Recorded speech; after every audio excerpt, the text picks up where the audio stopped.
La première fois que l'Éternel m'adressa la parole, il me dit, Osée. Osée, c'est mon nom. Cela veut dire salut. Ma mission fut de prophétiser le salut de l'Éternel qui se manifestera lors du retour de Christ, ce que vous appelez les noces de l'agneau. Moi-même ignorais encore tout cela. Donc, le Seigneur me dit, Osée, va, prends une femme prostituée et des enfants de prostitution, car le pays se prostitue, il abandonne l'Éternel.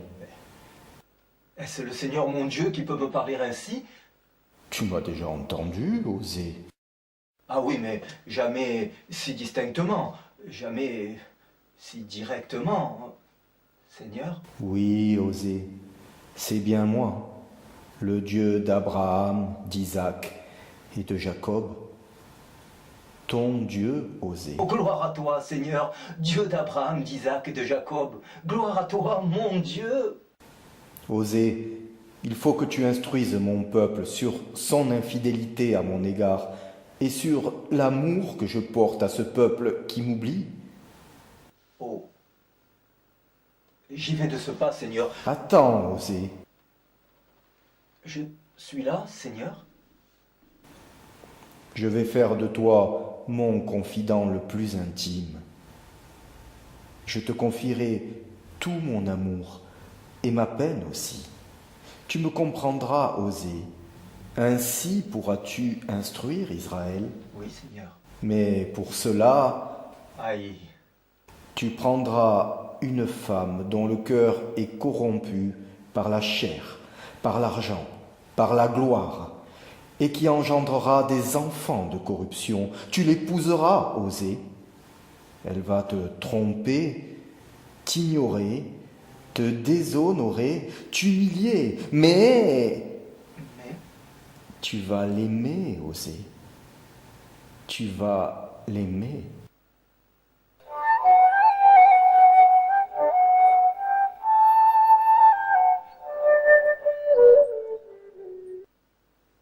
J'ai tout de suite pensé à Gomère, dont le cœur était possédé d'un esprit de luxure.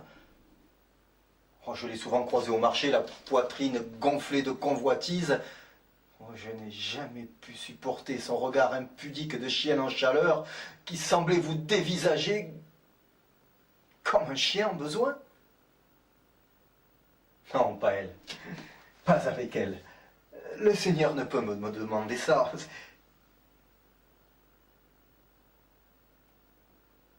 Pas ce silence, Seigneur. Oh, mais bien sûr. Le Seigneur m'a dit, il me l'a montré. Alors il faut m'aider, Seigneur. Oh, il va falloir m'aider. Résigné, me voici devant la maison de l'immoral. Je frappe. Quand la porte s'est entr'ouverte, je la vis apparaître comme un ange. Ses cheveux détachés, tombant libres sur ses épaules. Le regard simple, pur, troublé, un peu étonné. Peut-être l'avais-je réveillée. En tout cas, surprise. Et voilà. Et moi, j'étais là. Je ne savais pas quoi dire. C'est alors qu'une phrase jaillit sans même que j'aie pu la penser. Veux-tu venir danser à la fête demain? Son visage s'éclaira comme celui d'une enfant. Elle sourit. Ses lèvres étaient fines et son regard sans prétention. Je ne comprenais plus rien. L'avais-je déjà réellement vue, elle? C'était pourtant elle, Gomère. Seigneur, je suis amoureux. Oui, Osée, je sais. Seigneur, elle est magnifique, belle, douce. Tu as vu ses yeux, Seigneur? Je les ai faits, Osée. Ah oui. Ses cheveux sont si fins. Je les ai comptés, Osée. Oui. Oh Seigneur, peux-tu seulement comprendre? Mon cœur n'a plus de consistance. Il est vapeur, il est nuage. Oui, Osée. C'est toi qui vas comprendre. Le lendemain, non sans appréhension, je la retrouvai fidèle à l'image angélique de la veille. C'est par les yeux de Dieu que je voyais sa fille, telle que lui la voyait, telle qu'il avait vu Israël. Et la fête battait son plein, et nous rions et nous dansions, alors que son regard remplissait ma solitude de sa présence. Nous rions et nous dansions encore, et c'est dans l'euphorie de cette ritournelle que s'écoulèrent les jours qui suivirent l'un après l'autre, comme cousus par un fil doré de bonheur qui mena droit jusque devant le rabbi pour nous lier. Le rabbi nous maria donc après quelques divins rappels. Le mariage est une institution, la plus vieille institution. Elle remonte avant la chute. C'est le plan éternel de Dieu. Ce n'est que dans le mariage que se constitue l'image de Dieu. Dieu créa l'homme à son image, il le créa à l'image de Dieu, mâle et femelle, il les créa. Ils s'unissent dans une seule chair, dans toute la richesse et la diversité que Dieu nous a permis. Seule l'union de deux êtres uniques et distincts reflète l'image multiple de Dieu. Le mariage est le but de la création. Heureux ceux qui sont invités au festin. Et je pris Gomère, fille d'Ibrahim. Elle conçut et enfanta un fils, conçut à nouveau, enfanta une fille qu'elle sevra, conçut et enfanta un fils. C'est alors que Gomère se fit de plus en plus rare, s'absenta de plus en plus souvent. Elle disparaissait à l'improviste pour ne rentrer que très tard dans la nuit dans une maisonnée depuis longtemps endormie. Les rumeurs alimentaient les doutes que j'avais déjà. Mes amis, mes voisins ne m'adressaient plus la parole et quand ils me croisaient, détournaient le regard, quand ce n'était pas les talons, pour ne pas répondre à une question toujours la même. Avez-vous vu Gomère? Avez-vous vu ma femme? Un seul me regardait fixement, ironiquement, avec un sourire pincé qui devait tirer sur la peau de son cou, car il ne pouvait s'empêcher lorsqu'il exerçait cet affreux sourire, de se masser le cou d'un geste mécanique.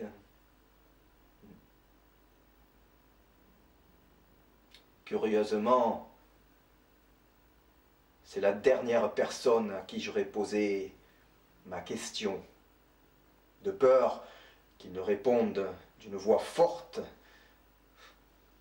ce que tout le monde savait déjà. Il s'appelait Moshe. Alors, gêné, c'est moi qui détournais le regard, et comme il sentait ma gêne, il éclatait aussitôt d'un rire pervers. Cesse donc, femme infidèle, cesse donc de me torturer.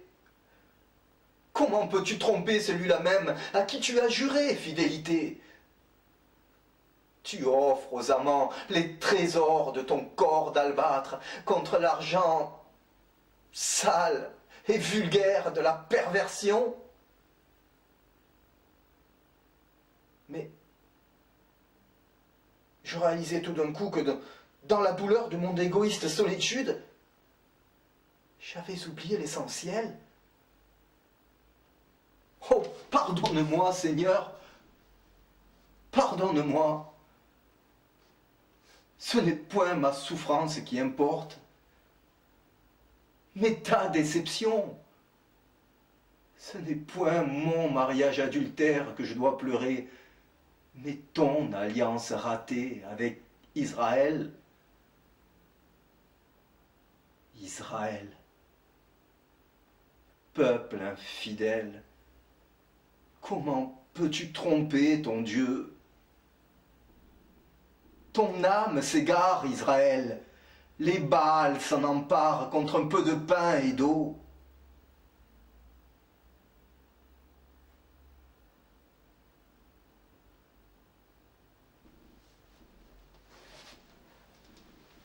En rentrant, je voulus me plonger dans la sagesse des proverbes, mais le premier sur lequel je tombais me mit hors de moi.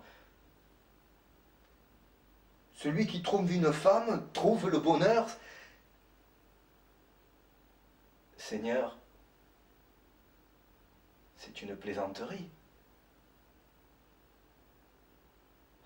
C'en était trop, trop d'humiliation ce soir-là. Je décidai d'agir. J'irai la chercher. Je lui montrerai qui est le mari. J'étais si décidé que le premier villageois rencontré ne me résista guère. Où est Gomère, ma femme? Il me regardait fixement, sans oser bouger. Mon ton rude l'avait surpris. Où est ma femme? Toujours sans bouger, sans me quitter du regard, il m'indiquait une maisonnée encore allumée à cette heure tardive. Je le lâchai et m'y dirigeai d'un pas ferme. Je frappe du poing. « Gomère, sors d'ici !» Une voix se fit entendre. « Qui est-ce » ?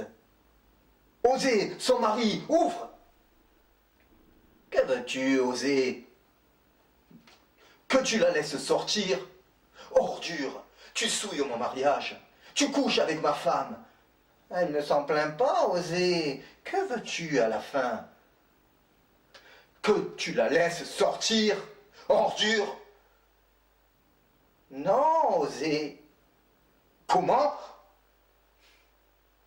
Ta femme est une traînée, Osée. Quand elle en a fini avec l'un, elle va avec l'autre, et quand elle n'obtient pas ce qu'elle veut de l'un, elle va le chercher chez l'autre. Mais que dis-tu? Elle n'est point ici, Osée. Mais où alors? Dis-moi où? Je ne sais pas. Et c'est peut-être chez Moshe. Oh non. Pas lui. Pas lui, pas cet infâme, cet ignoble Mosché. Oh, cette fois, j'allais lui régler son compte. Je lui ferai avaler son sourire. Je suis allé chez Mosché. J'ai frappé, je l'ai sommé de sortir. Et il est sorti. Et j'ai pris la plus belle raclée de ma vie. Je ne comprends pas, Seigneur. Comment peux-tu laisser humilier ton fils par ce teigneux? Je ne comprends pas. Si tu peux laisser traiter ainsi celui qui est ton prophète confident, mais alors qui est l'auteur de ces humiliations? Qui est-il donc pour que rien ne l'atteigne malgré ses méfaits? Et cette cascade de reproches déguisés se bloqua net dans ma gorge. Quand je compris que dans l'amertume de mes questions se trouvaient les clés de mes réponses, le pourquoi, le prophète confident que je suis, et le qui est-il, lui? Maintenant, qui a la meilleure place? Et pourquoi maudire celui qui n'est pas béni?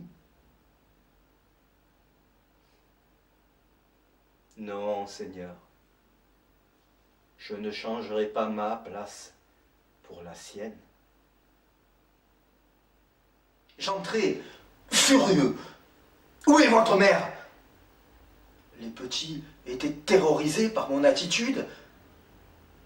Le sang coulait encore de ma lèvre fendue et mon vêtement était déchiré.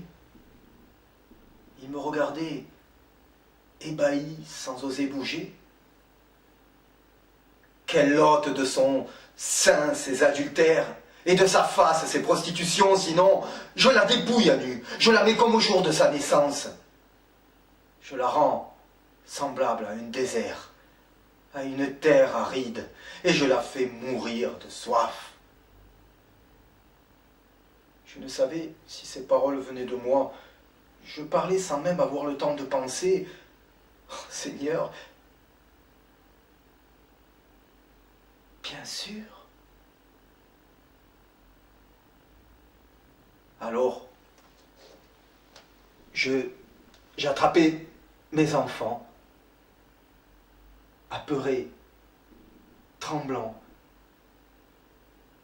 et les serrés contre moi.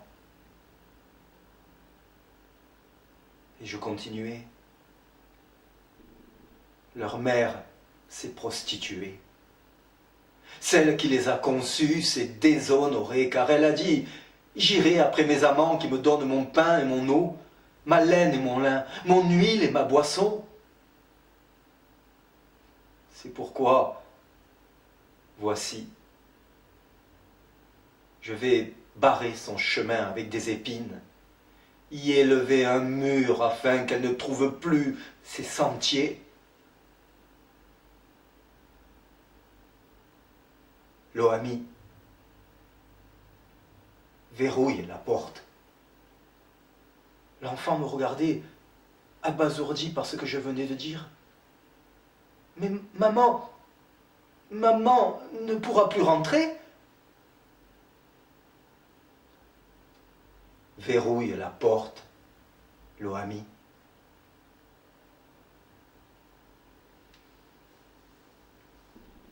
Très tard, dans la soirée, nous entendîmes tout d'abord frapper, puis plus fort. Et osez, ouvre.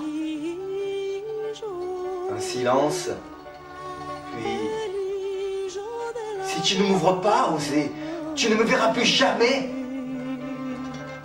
Alors, l'oreille probablement collée à la porte et n'entendant aucun bruit, elle conclut. Qu'importe, Osez. Qu'importe ta présence et qu'importe ta demeure, mes amants sauront les combler. À cet instant, je compris qu'elle n'avait pas reconnu que ces vêtements, cette nourriture, ces bijoux que les marchands lui tendaient sur son passage, c'est moi qui les lui offrais. Mais la prostitution était dans son cœur et elle ne reconnaissait pas son mari. Il y eut un dernier coup sec sur la porte. J'entendis les enfants pleurer. Alors, poings serrés, je me mordais les lèvres afin qu'ils ne m'entendent pas pleurer, moi aussi.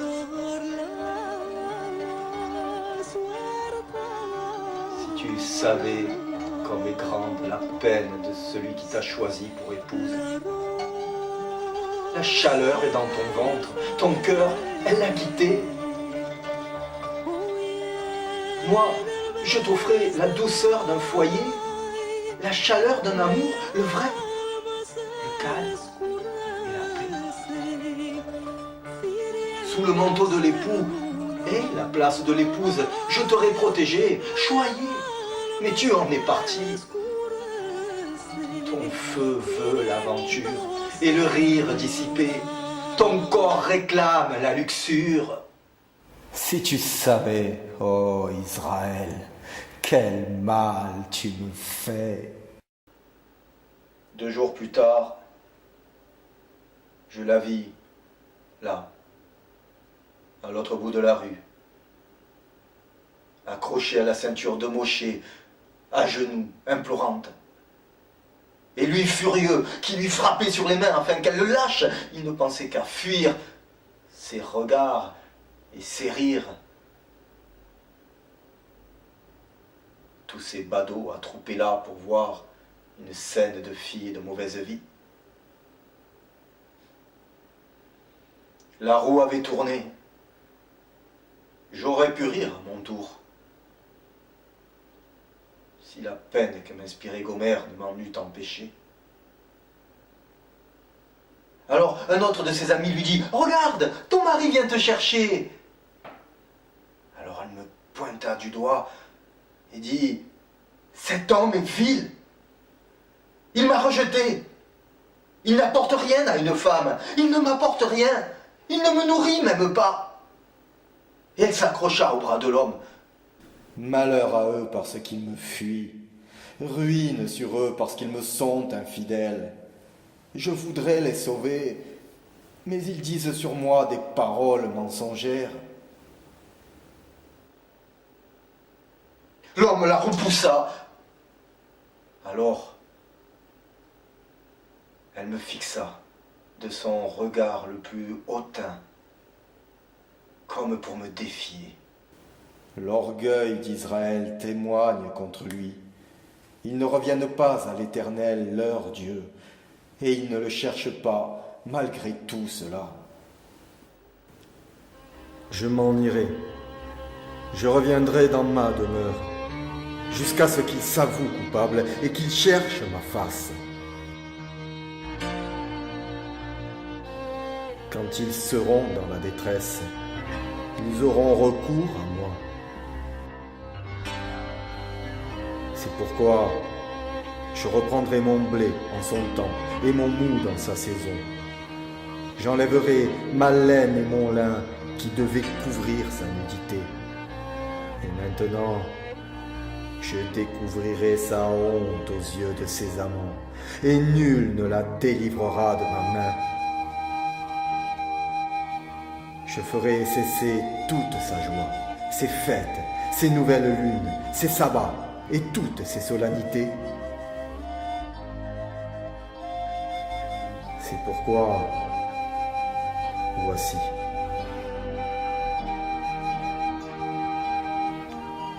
je veux l'attirer et la conduire au désert. Et là, je parlerai à son cœur. Écoute Israël, le Seigneur notre Dieu, le Seigneur est un. Écoute Israël, le Seigneur notre Dieu, le Seigneur est un. Écoute Israël, le Seigneur notre Dieu, le Seigneur est un. Écoute Israël, le Seigneur notre Dieu, le Seigneur est un. Shema Israël, Adonai Eloheinu, Adonai Echad. Shema Israël, Adonai Eloheinu, Adonai Echad. Shema Israël, Adonai Eloheinu, Adonai Echad. Shema Israël,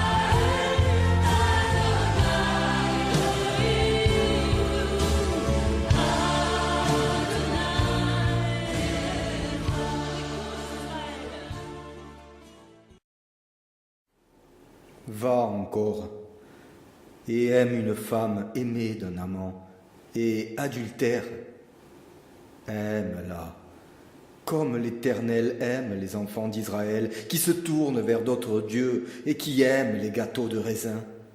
Je la vis là, presque nue au beau milieu de la place.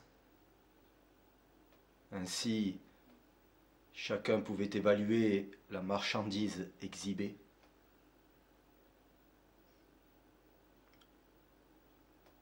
Gomère gardait la tête baissée afin que ses cheveux dissimulent son visage. Les regards pernicieux des passants nourrissaient la honte en elle. Pour s'en protéger, elle ne possédait plus que ses paupières qu'elle gardait closes, laissant ruisseler l'eau amère de pleurs étouffés. Elle était au plus bas de ce que l'humanité pouvait offrir. Je ne pouvais l'abandonner ici. La vente commençait. En professionnel et sans effort apparent, le marchand lui releva la tête d'une main et de l'autre écarta le bras que Gomère tenait serré contre son corps nu. Elle détourna le visage au son de diverses clameurs. Alors le marchand, levant les deux mains, fit cesser le brouhaha, libérant ainsi Gomère qui croisa les mains sur la poitrine en se laissant tomber à genoux aux pieds du commerçant. Les paupières toujours closes, elle semblait perdue dans ces ténèbres. Comme l'oisillon tombé du nid, dont l'aigle pouvait s'emparer à tout moment. Quelle serre allait la saisir? Dans quel antre allait-elle être jetée? 10 cycles d'argent, cria le marchand. Personne ne renchérit au sein du petit groupe rassemblé devant l'infortuné Gomère. Non, aucun chiffre ne sortait de leur bouche. Seuls critique et jugement venaient fouetter la face tristement coupable de Gomère. La somme était pourtant dérisoire. Si dérisoire que... Elle était à ma portée. 10 cycles, criai-je. Et je commençais à m'avancer confiant vers le marchand quand une autre voix se fit entendre. 11 cycles. C'était Kézed, le sombre. Un rapace plus qu'un homme. La maison de Kézed, personne ne l'avait visitée. Personne n'y entrait. Ses serviteurs n'en sortaient jamais, ou quand c'était le cas, restaient muets, les yeux rivés sur le sol. Leurs vêtements qui les couvraient de la tête aux pieds ne laissaient rien voir, mais leur démarche, la façon de se tenir, laissait supposer à une maltraitance sadique. La maison de Kézed n'était pas une maison, mais un antre où personne ne souhaitait s'aventurer. Je ne pouvais le laisser l'emmener. 12 cycles. 13, cria Kézed. Je sortais ma bourse pour y jeter un coup d'œil. Oui, je peux encore. 14 cycles. 15, cria Kézed. 15. Oui, 15. 15, je peux aussi. 15. Mais il fallait surenchérir et là, je ne faisais que gagner du temps, cherchant désespérément une solution. Quand une silhouette attira mon attention sur ma gauche, tant elle était immobile au milieu de cette foule excitée, agitée. Mosché ? Il était venu vendre son grain. Cette fois, il n'exerçait pas cet affreux sourire, non.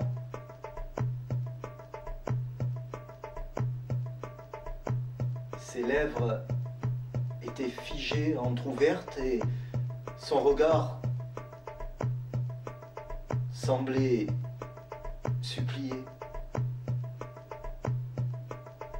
Devant lui se trouvaient 2 mesures de capacité différentes. Il posa la main gauche sur l'une, la droite sur l'autre, baissa les yeux, puis il plongea son regard droit dans le mien et hocha la tête. 15 cycles, un homère d'orge et un léthec d'orge. Je regardais les lèvres de Kézed, inquiet.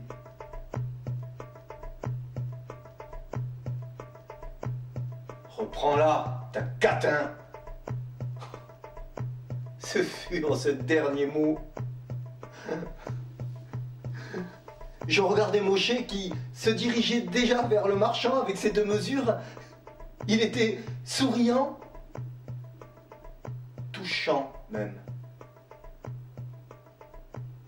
À cet instant, je vis la splendeur dont le Seigneur pouvait revêtir un être, quel qu'il soit. Gomer était affligée, sans force, sans volonté. Elle ne pouvait se redresser, ni même me regarder.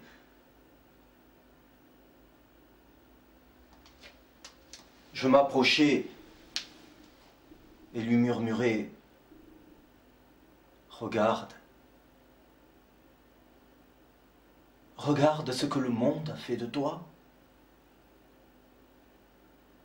Écoute l'époux. La parole de l'époux est sans égale. La parole de l'époux attentionné résonne en l'épouse amoureuse. Alors l'épouse rayonne. Tu seras autonome grâce à l'époux. Sans l'époux, c'est l'errance. Gomère gardait les yeux fermés et le visage baissé, de peur de voir sur mon visage les reproches qu'elle appréhendait. Pour la rassurer, je lui récitais le cantique. Tu es un jardin fermé, ma sœur, ma fiancée, une source fermée, une fontaine scellée. Je la saisis par les épaules afin de l'aider à se redresser. Quand son visage fut à la hauteur de la main, elle découvrit de ses paupières un regard perdu.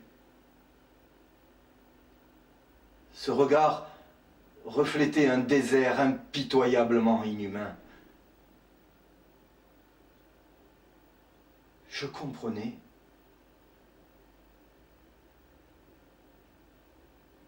L'infidélité d'Israël poussa Dieu à la répudiation, mais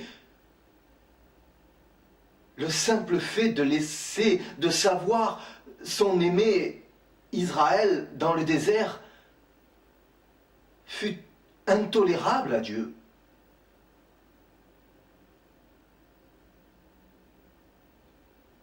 Je veux regagner son amour.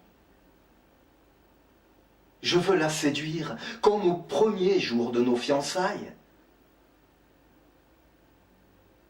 Je réépouserai Israël. Ce simple regard, la fille chancelée, prête à tomber à nouveau. Alors, sans perdre son regard, je la serrai contre moi.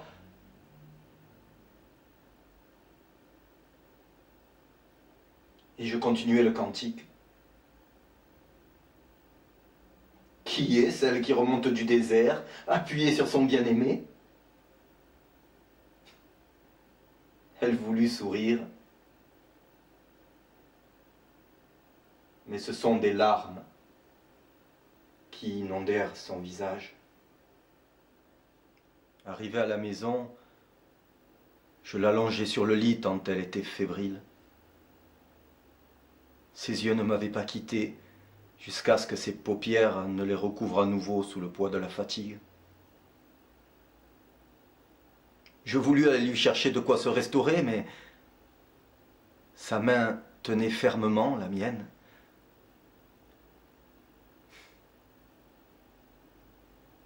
J'aurais voulu m'allonger tout contre elle.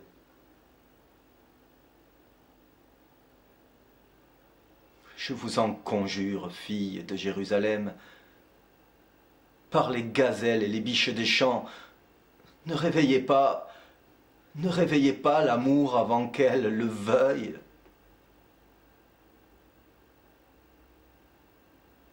Il y a un temps pour aimer. L'amour ne s'achète, ne se force et ne fait semblant. Il vient spontanément et sincèrement.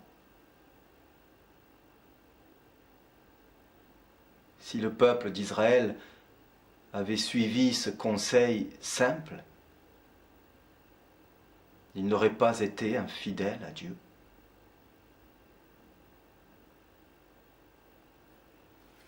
En ce jour-là, tu m'appelleras mon mari, et tu ne m'appelleras plus mon maître. Je serai ton fiancé par la fidélité, et tu reconnaîtras l'Éternel. En ce jour-là, j'exaucerai les cieux, et ils exauceront la terre. Reste longtemps près de moi. Ne te livre pas à la prostitution. Ne sois à aucun homme moi, et je serai de même envers toi. N'as-tu pas compris que le plus beau cadeau qu'un homme puisse te faire est de t'épouser et te garder près de lui toujours, comme une partie de lui-même.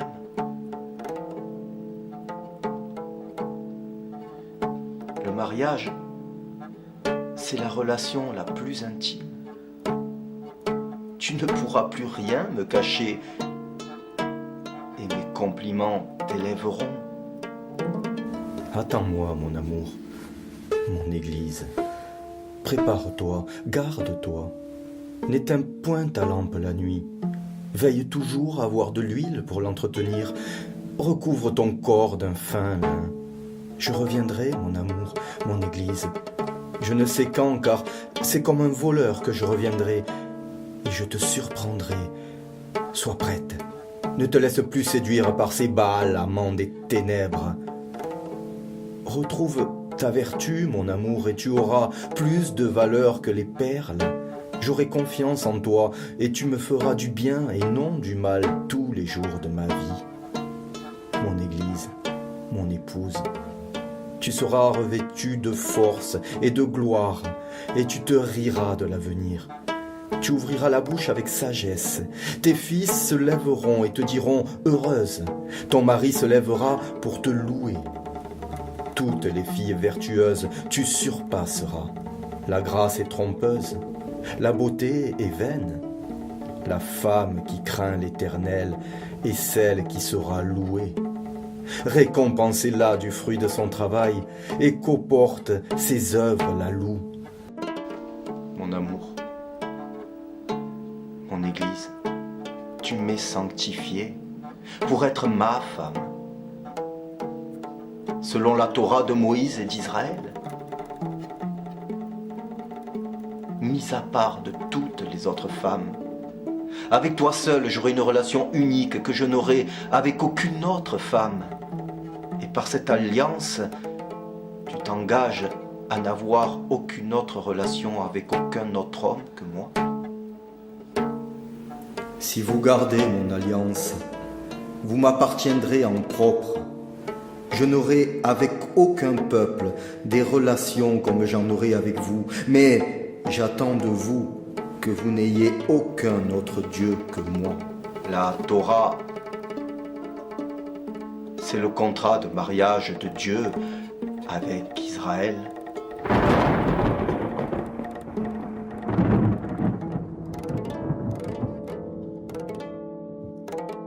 Les jours viennent où je ferai avec la maison d'Israël et la maison de Juda une alliance nouvelle. Non comme l'alliance que je traitais avec leur père le jour où je les saisis par la main pour les faire sortir du pays d'Égypte. Alliance qu'ils ont violée, quoique je fusse leur maître. Mais voici l'alliance que je ferai avec la maison d'Israël après ces jours-là. Je mettrai la loi au-dedans d'eux, je l'écrirai dans leur cœur, et je serai leur Dieu, et ils seront mon peuple. Je fais là, avec la maison d'Israël et la maison de Juda, une alliance nouvelle, et elle chantera alors comme à la sortie du pays d'Égypte, car j'inscrirai ma Torah dans leur cœur, plus sur des pierres, mais directement dans leur cœur. Et ce mariage ne sera jamais remis en question. Et l'homme donna des noms à tout le bétail, aux oiseaux du ciel et à tous les animaux des champs, mais pour l'homme, il ne trouva point d'aide semblable à lui. Tu es El-Siba, mon bonheur en toi. Il me manque de la place. Je voudrais prendre toutes tes impuretés, tes malheurs, ton mal-être,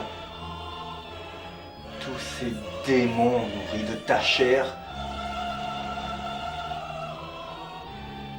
Venez. Allez. Venez à moi.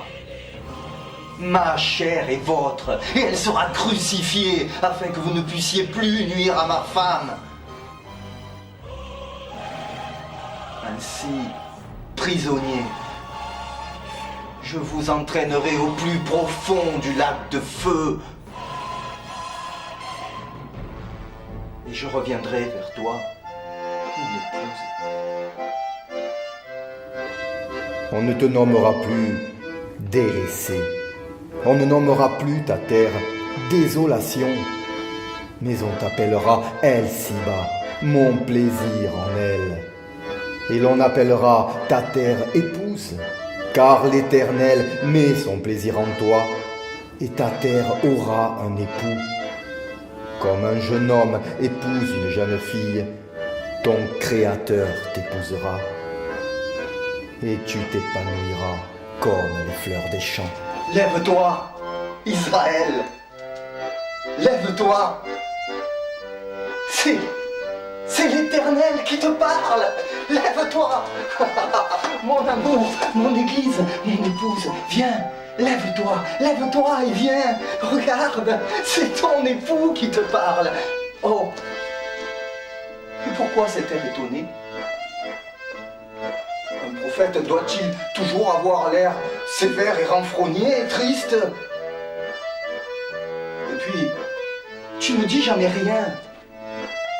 Alors, tiens, eh bien regarde, c'est moi qui vais parler pour toi.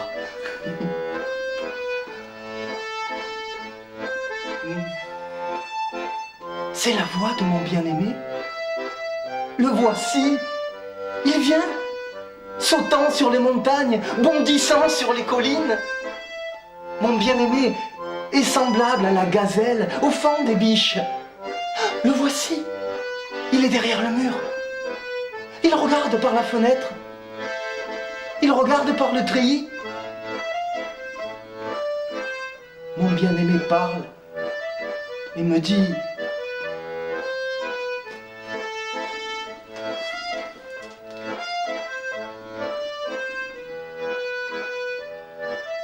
lève-toi, mon ami, ma belle, et viens, car voici, l'hiver est fini, la pluie a cessé, elle s'en est allée.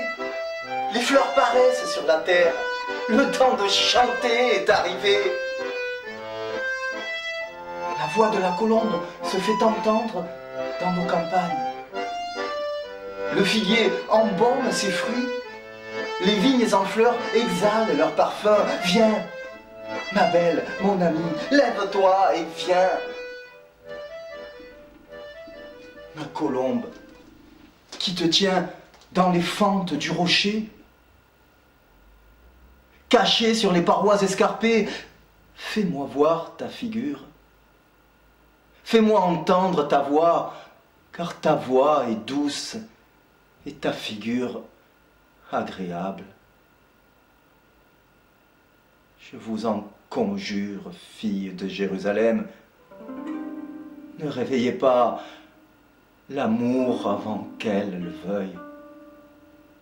Oui, ma douce, l'Éternel reviendra quand son épouse sera prête.